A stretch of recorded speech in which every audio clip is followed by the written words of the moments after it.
India China relations Galwan के बाद बिल्कुल डेडलॉक पे है। मिलिट्री कोर कमांडर लेवल की 21 राउंड की नेगोशिएशंस हो चुकी हैं, बट अभी भी फ्रिक्शन पॉइंट्स बचे हुए हैं। पॉलिटिकल नेगोशिएशन स्टैंड स्टिल पे हैं। कुछ मल्टीलैटरल फोरम्स जैसे होते हैं, वहां पे साइडलाइंस में कुछ जरूर जिसको कहा जाना चाहिए मीटिंग्स हुई है, बट वो सब्सटैंटिव मीटिंग्स नहीं है।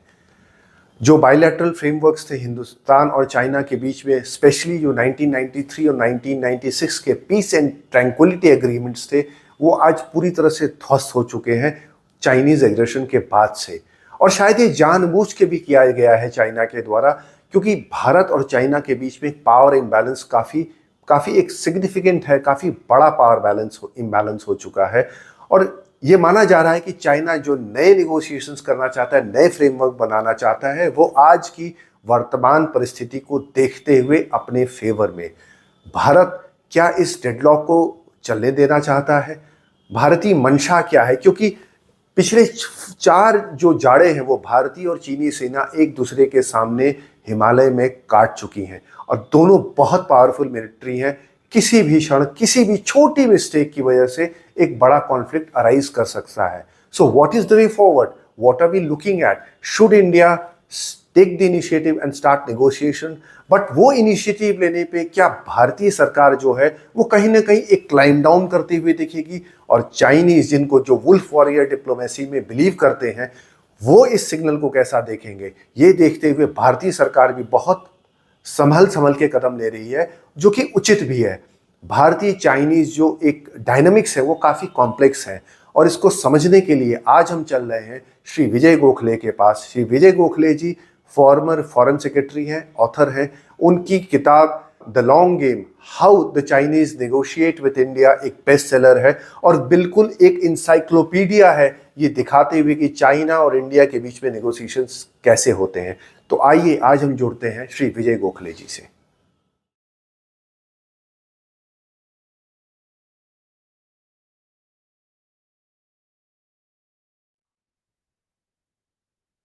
नमस्कार and welcome to Samvad at Mayank sir. Thank you very much, Mayank ji. Sir, पहला प्रश्न, the first question I will start with, in the last week of June in this year, China was celebrating 70 years of Panchsheel, the 5 principles of peaceful coexistence, as they repeatedly say. And I'll quote what Xi Jinping said on the occasion. I'll quote him, quote, "The 5 principles have set a historic benchmark for international relations and international rule of law. The 5 principles of peaceful coexistence answered the call of the times, and their initiation was a historic development." Quote closed. Sir, हम सबने देखा कि पंचशील 1954 में sign होता है, 1962 तक क्या होता है और उसके बाद क्या हो रहा है। But as someone, as a close observer of what China has done and is doing both militarily and diplomatically, what do you make of this celebration? That's an interesting question, Mayank ji. So I want to begin by going back to the situation that prevailed with China and in the international situation in the 1950s. The People's Republic of China had just been established. The Western countries led by the United States were against the People's Republic of China. They did not like the communist government there. And China felt isolated and in need of friends. And accordingly, it turned towards what we call the global south today. At that time, it used to be called the group of Afro-Asian countries. And India was a major leader of the Afro-Asian countries because after independence, we had championed the cause of anti-colonialism across the globe. Therefore, the Chinese decided that they should use India in order to expand their global space, in order to build friends in the Afro-Asian community, and in order to challenge the West, which they felt were attempting to encroach on their sovereignty and territorial integrity. And it is from these feelings, from this sense, that the 5 principles of peaceful coexistence was brought into reality. And these were enshrined in agreements that China signed with India and with Myanmar, which at that time was called Burma. Now, although the principles themselves are unexceptionable in that it is also part of Indian foreign policy, the important point to note is that China did not adhere to those principles because they were not meant to be adhered to. They were simply meant to increase China's appeal in the global south among the African and Asian nations and to show the West that China was not isolated. So when we look at the reiteration of the 5 principles of peaceful coexistence today, we must remember this background and also recognize that today China faces a very similar situation. It is basically facing considerable pressure from the United States and the Western group of countries. It is also facing pushback from a number of countries in its periphery and its proximate region. And it feels somewhat isolated and necessary to show to the world that it is not isolated. And it is for this reason that they organized this big function, because they realized that these were principles that could not really be objected to by the vast majority of Afro-Asian nations and were attractive enough to bring them to celebrations in Beijing, where China could demonstrate to the rest of the world that they were not alone, they were not isolated, and that there were a large number of countries which also adhered to these broad principles. I would say there is nothing more to the celebration than that. We should not make the mistake of assuming that the leopard has changed its spots. These are slogans for China in terms of foreign policy and nothing more. Sir, ever since Galwan took place, we have had 21 rounds of core level military leadership negotiations, but we are still stuck in certain portions in eastern Ladakh. There is a feeling of deception on the Indian side, a feeling of deception, treachery, you might say, and a lot of public anger, which I presume is one of the reasons that the political leaderships have not been talking, although there have been certain, side meetings on certain multilateral forums. So there appears to be a deadlock between India and China, diplomatically, I would say.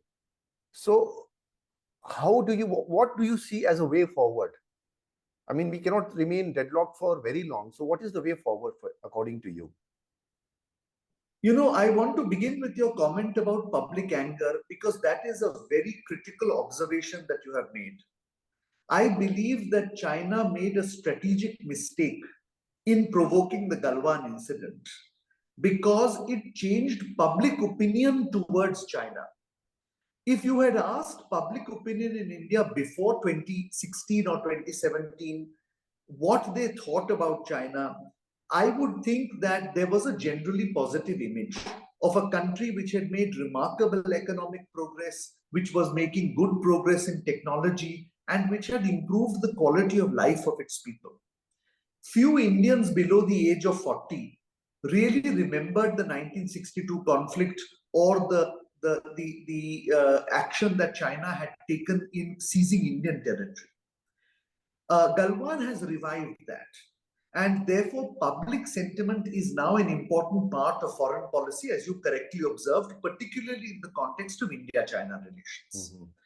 Now, Galwan, in a sense, was a watershed because it convinced the Indian strategic community, and by strategic community, I mean not just the government, but also all segments of society which were involved in India-China relations, that China was not sincere about adhering to certain agreements and understandings we had reached in the 1990s and in the early 2000s, namely that we would seek a fair, reasonable and mutually acceptable settlement to the border issue, and that until that settlement was reached, both sides would maintain peace and tranquility on the border and not engage in the use of force. By engaging in the use of force, they broke that trust.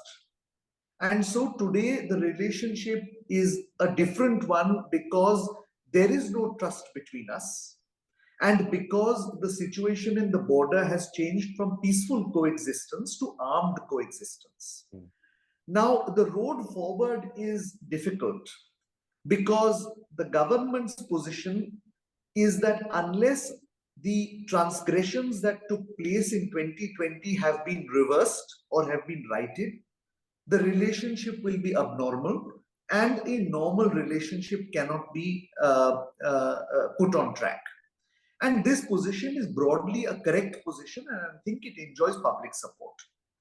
However, we should also understand that a complete disengagement from China in the broader level, I don't mean disengagement on the line of actual control, but a complete disengagement at the political, economic, and diplomatic level may not be feasible in the long run, because the world is an interdependent world. Our economies are intertwined. And a lot of what China exports is what India needs for its own economy to grow.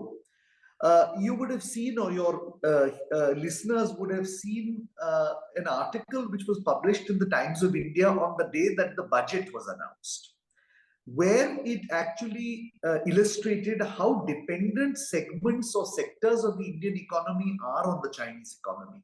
For instance, the electronics and telecom sector depends for almost 40% of inputs from the Chinese economy. The pharma sector, which is a star export performer from India, depends to up to 30% of its production on the Chinese economy.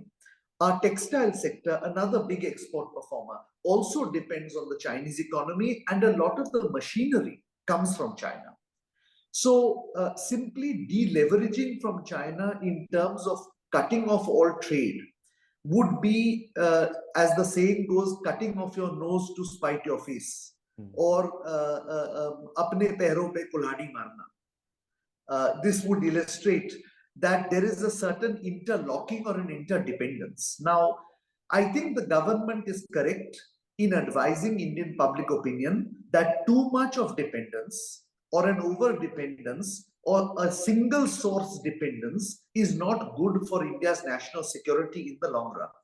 And government has been taking very specific measures, including the productivity-linked incentive schemes, to try to turn away from a complete dependence of China on certain sectors to a certain Atmanirbharta. But it will never be a complete Atmanirbharta, and nor will we be able to completely detach from the Chinese economy, because China has certain supply chain advantages, including an economy of scale. So we will have to continue that economic relationship, that technology relationship and investment relationship. And for all this to continue, you need direct flights between the two countries.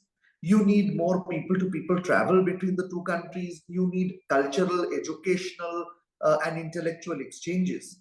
And for all this to happen, a political atmosphere that is conducive to this happening must exist. So for some time, it has been my contention that we must resume some kind of a political dialogue with China. Now, I want to be very clear. I am not suggesting that the leaders of the two countries should meet. I think that is the end of a process, and it can only happen when there is trust between them. But we need to resume a political dialogue so that we walk, or our policy walks, on two legs. The first leg is deterrence. We must deter them from any further adventurism along the line of actual control. And the other leg is dialogue. We must talk to them first and foremost to ensure that there is no mishap, unintended miscalculation along the line of actual control, and secondly, to facilitate wherever possible those exchanges to happen which are beneficial to us economically, culturally, politically, and diplomatically. So talk and deter, or dialogue and deterrence, in my opinion, is the way forward. And I think the government will find a way forward in this regard. I take note of the fact that in the last 1 month, there have already been 2 meetings in multilateral venues between our external affairs minister and the Chinese foreign minister. So my view is we should wait to see where this takes us. It is early days yet. The government has just been reconstituted in India for the third time. We should give it a little time to find a diplomatic path. I'm sure that they will do so. So you talk of deterrence and dialogue, and rightly so, sir, because that seems to be the only way forward, the peaceful way forward. But the new Chinese ambassador to India, he has very clearly stated that the India-China relation should not be defined by a single issue. And the border question is not the entirety of the relationship. Now, on the other hand, the External Affairs Minister, Dr. S. Jaishankar, has stated that relations are not normal and cannot be normal until the border issues are resolved. Now, we go back to the same issue, sir, that how does India negotiate or enter into a dialogue with China when they have taken a maximalist position on the issues pertaining to the border? And the only way from the Chinese side is that India has to accept what they have done and accept the aggression and the map drawing, redrawing as they have done. So how does it move forward, sir? The Chinese ambassador's views are his personal views or maybe the views of his government. But we must pose the question to him as to who made it a single issue relationship. After all, before 2018 or 2019, it was what is known in diplomatic language as a full service relationship. In other words, you had defense relations or defense exchanges on the one hand and cultural exchanges on the other, and everything in between. It is the Galwan incident, which was provoked by China, that deviated from the norm and that diverted the focus from many sectors where we were collaborating to the one sector where China created dissonance. And therefore, the External Affairs Minister or the rest of the government of India is entirely correct in suggesting that it is for China to take that corrective action, to bring back the situation as it was prevailing in 2019 so that the full service relationship can come back on course. And I think there is no harm in reiterating that position. It has been my experience when dealing with the Chinese that sometimes it takes a certain number of years or a certain length of time for them to comprehend or for them to understand that the government of India's policy is not going to change, that it is not opportunistic, that there are principles involved, and eventually the Chinese do adjust their policy.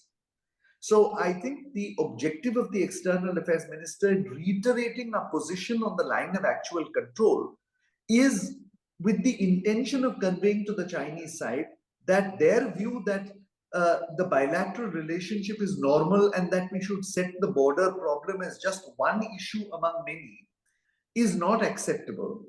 We must recognize this as one of the major issues, try to address it, and then we proceed with all the other set of relations. Now, having said that, I come back to the point I made, which is that while we must continue to insist on our position where the line of actual control is concerned, we need not make the entire relationship hostage to that. And therefore, a political dialogue then allows us to move ahead on other issues and to explain to Indian public opinion that it is in our interest as well as Indian citizens that the relationship moves on certain areas, especially on economic issues, but also on people-to-people issues, because it benefits us, our economy, our society, our diplomacy, while remaining absolutely firm on the territorial question and on national security issues. And there, I think the government is confident that the public backs it, that the public support is also unwavering. So there is I think the government and public opinion are on tandem on the national security issues. Sir, on this question, I'll now behave as a common man, sir. And this question is from a common man, sir. That Prime Minister Narendra Modi and President Xi Jinping met 18 times between 2014 till 2020. Yet Galwan happened. The meetings were very cordial, very pleasant, very good for optics. Yet Galwan happened. Now, the bilateral frameworks which you were referring to at the initial stages on peace and tranquility, now the 1993 and the 1996 ones are in tatters, and perhaps because China wanted them to be in tatters, because the China of 2024 is no longer the China of 1990s. The power imbalance between India and China is huge. It has to be accepted. It's quite significant. So maybe they want to negotiate on their terms because they want every framework to be in their favor. So how does the possibility of a bilateral framework look good in a situation like this? सो मयंक जी, मैं वहां से शुरू करता हूँ जैसे जहां से आपने सवाल पूछा कि मोदी जी के 18 बार शी जिनपिंग से मुलाकात की, उसके बाद हमारे संबंध इतने अच्छे क्यों नहीं है। तो ये बताता हूँ कि 1988 में जब प्रधानमंत्री राजीव गांधी चीन गए थे, उसके बाद हर प्रधानमंत्री और हर सरकार ने चाहा है कि चीन के साथ हमारे संबंध अच्छे रहे, और इस संबंधों को अच्छे बनाने के लिए और हमारे समस्याओं का समाधान निकालने के लिए हर प्रधानमंत्री ने कोशिश की है, और इसमें प्रधानमंत्री मोदी जी ने भी वही कोशिश की थी। जब उन्होंने 2014 में सत्ता संभाला था, तो उनका भी विचार था कि चीन एक बहुत महत्वपूर्ण हमारा एक नेबर है, उनके साथ अच्छे संबंध भारत के हित में है, और उन्होंने वही किया जो उनके पहले जितने प्रधानमंत्री आए उन्होंने वो किया। अब ये अलग बात है कि राष्ट्रपति शी जिनपिंग शायद मोदी जी के जो ओवरचर्स उन्होंने किए उनको समझा नहीं, या उन्होंने समझा कि क्योंकि चीन भारत से कई आगे निकल गया है तो वो हमारे साथ कुछ भी कर सकते हैं। बहरहाल ये तो हम ये नहीं कह सकते कि शी जिनपिंग ने क्यों गलवान नहीं किया, क्योंकि हम उनकी सोच तो जानते नहीं, उन्होंने अपना विचार भी नहीं प्रकट किया है। लेकिन उससे ये नतीजा निकालना कि इस सरकार ने 2014 और 2019 के बीच में जितने भी ओवरचर्स किए चीन के तरफ, वो एक तरह से असफल रहे या गलत था, ये कंक्लूजन मेरे ख्याल में गलत है। क्योंकि हमारे हित में किया सरकार ने, और यही हमारे हित में था। अब सिचुएशन बदल चुका है 2020 में, और सरकार की नीतियां भी बदल चुकी है। सरकार समझ चुका है कि शायद एक you have to deal differently with China, और अभी उस दिशा में जा रहे हैं। तो I think the important point here is why has China tried to in a sense bully India. I will use that word because what they have done is tried to bully us. कई कारण हैं। 2010 के बाद हमारे दोनों देशों के बीच में जीडीपी में जो अंतर हुआ है, उससे चीन को लगा कि शायद भारत को हमने इतना पीछा छोड़ दिया है कि अभी there is no cause for concern. एक तो ये था। दूसरी बात थी उनके संबंध दूसरे देशों के साथ 2015 तक तो ठीक ही थे। अमेरिका के साथ बहुत अच्छे संबंध थे, यूरोप के साथ उनका इकोनॉमिक रिलेशनशिप बहुत स्ट्रांग था, साउथ ईस्ट एशियन देशों के साथ उनका एक economic regional economic cooperation framework बना था। तो उन्होंने शायद सोच लिया होगा कि my diplomatic relations with all countries are good, so if I don't need to make any special effort towards India. तीसरी बात, जो भारत सरकार ने एक तरह से रिस्ट्रेंट दिखाया जब उन्होंने पहले एलएसी पे कुछ वायलेशंस किए 2013 में, 2014 में, डोकलाम में 2017 में, शायद क्योंकि हमने रिस्ट्रेंट दिखाया, उन्होंने शायद उसका कोई गलत कंक्लूजन निकाला कि भारत हम कुछ भी कर सकते हैं, भारत एक काउंटर रिस्पॉन्स नहीं देगा जो भारत ने दिया 2020 में। तो कई कारण हो सकते हैं, but for various reasons the Chinese side perhaps presumed that they could take certain actions and get away with it. I think they have been disabused of that notion now.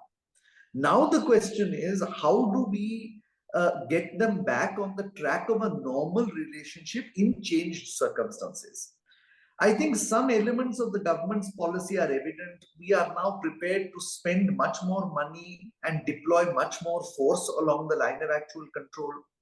We are prepared to be more open in our partnerships with other countries like the United States, Japan, Australia, and so on, who also have difficult relations with the United States, with China. and not be shy about it under the rubric of non-alignment. We are also prepared to engage much more with countries in the region around China's periphery, whether it is the Central Asian republics or the ASEAN countries, with a view to showing that India also has stakes and peace and stability in the region. I also hope, however, that the government opens some kind of a dialogue with China, because as I said, it is too big a country for us to ignore. We are too big a country for them to ignore. Both of us have a stake in peace and stability in Asia.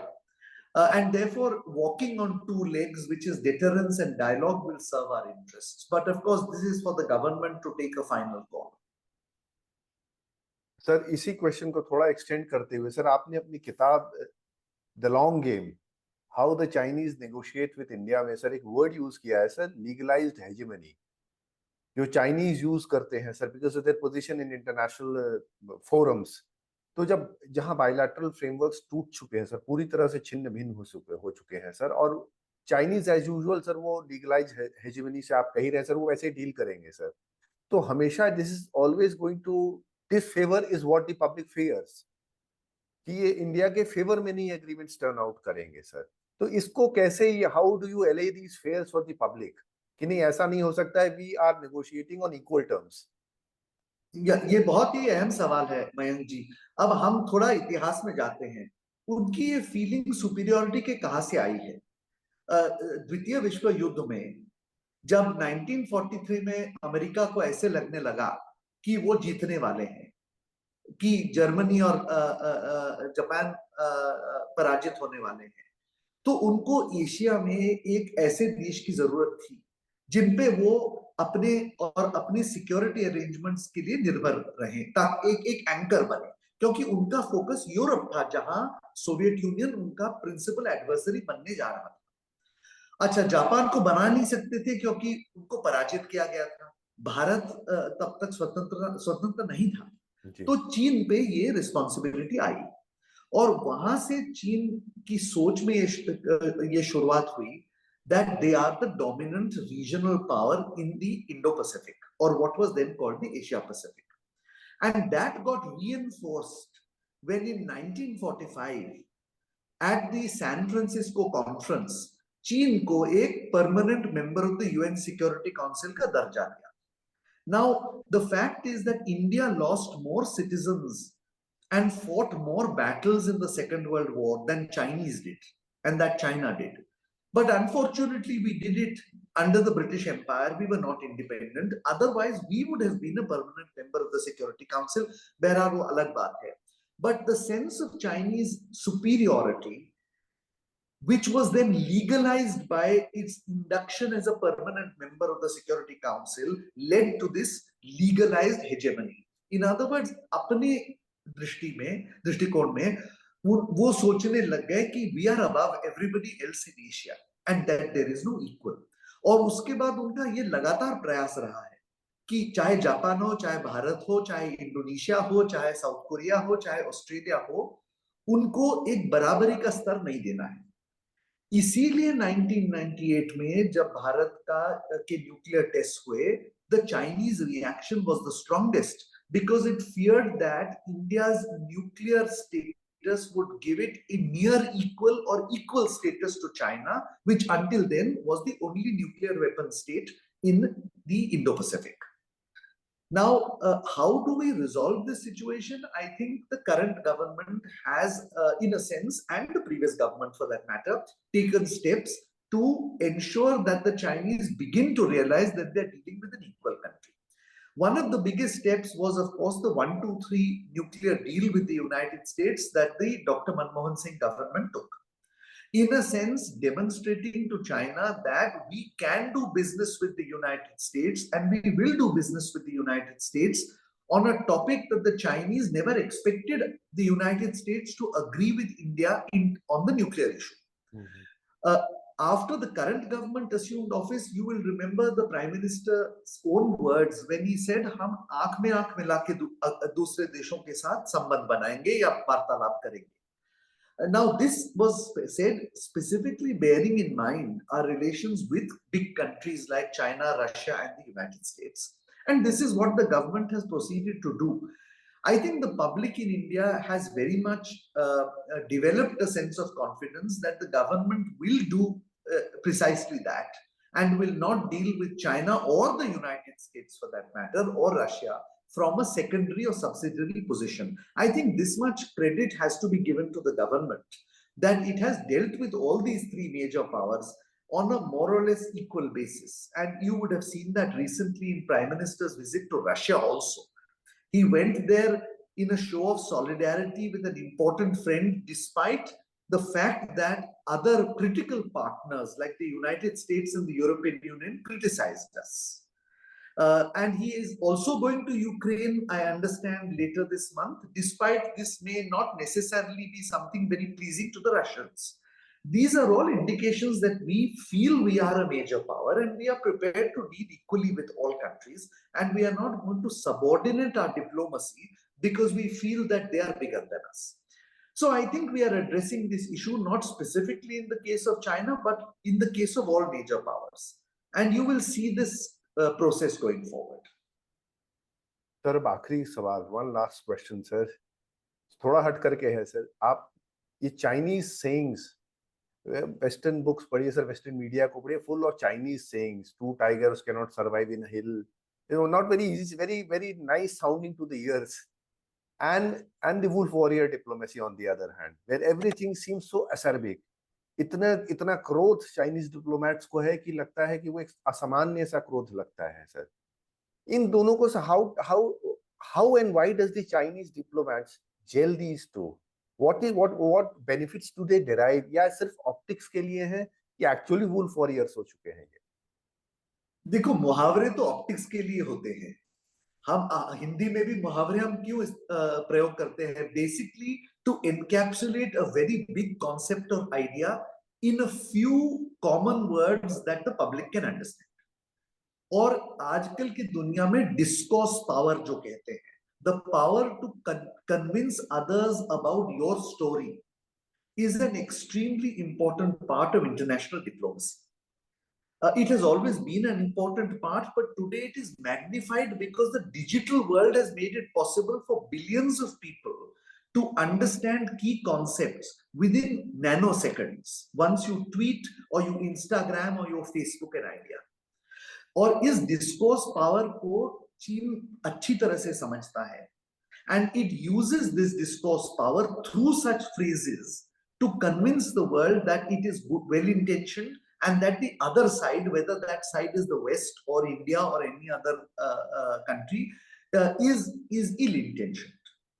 Now, that does not mean that foreign policy or the actual implementation or discharge of foreign policy follows those nice words. Foreign policy of any country is based on practical considerations. हम सब लोग realists हैं. At the end of the day, we have to justify the public's faith in us. And that happens when we protect our interests. तो हम लोगों को मुहावरों को एक तरफ रख के रियलिज्म को देखना है. But the other part, which is the wolf warrior diplomacy, where that is concerned, ये सवाल हमको पूछना है कि लोग क्रोधित क्यों होते हैं?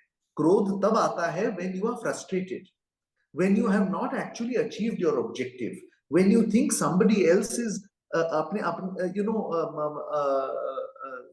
is obstructing your what you think is your path.